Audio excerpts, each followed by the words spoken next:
Sometimes I'm not in the mood to like read a book and like take time off my phone. Sometimes I want to be on my fucking phone, okay? Sometimes I don't want to do the right thing. And so it's nice when I can incorporate my book into my brain rot and just scroll through my phone, but I'm reading a book. Sometimes I don't want to make an effort, and I still want to read the book though, but I really don't want to make an effort.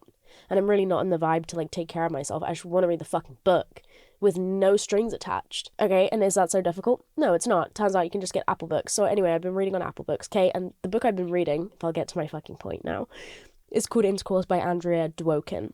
And this book has rocked my world. Oh, it's rocked my world.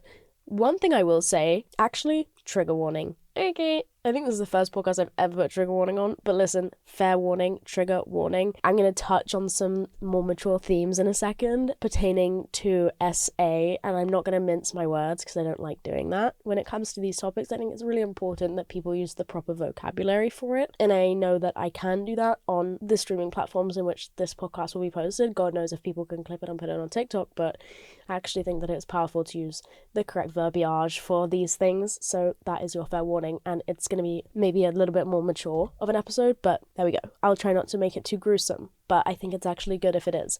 Anyway, Andrea Dworkin wrote this book called Intercourse, and it's basically like, they call it a radical feminist literature piece on, well, feminism, I guess, on sex, on inequality surrounding sex, specifically on the patriarchy and on misogyny, and I don't know that it's that radical. I actually think it's spot on. I hate that when things are right, they're called radical. Like, no, she's just being fucking honest. What's wrong with you?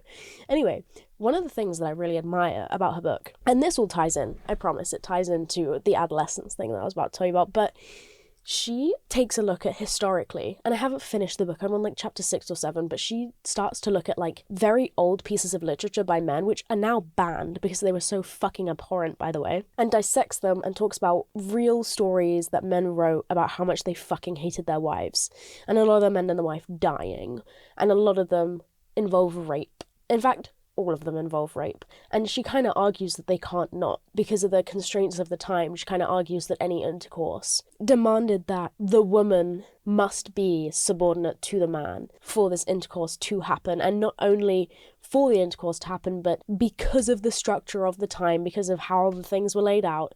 It didn't matter if you disagreed with it. It didn't matter if that wasn't your personal viewpoint or how you thought things should go. It just was the way it was. And one thing that I find interesting in this book that I've never experienced before is she uses quite aggressive language to describe what she's talking about.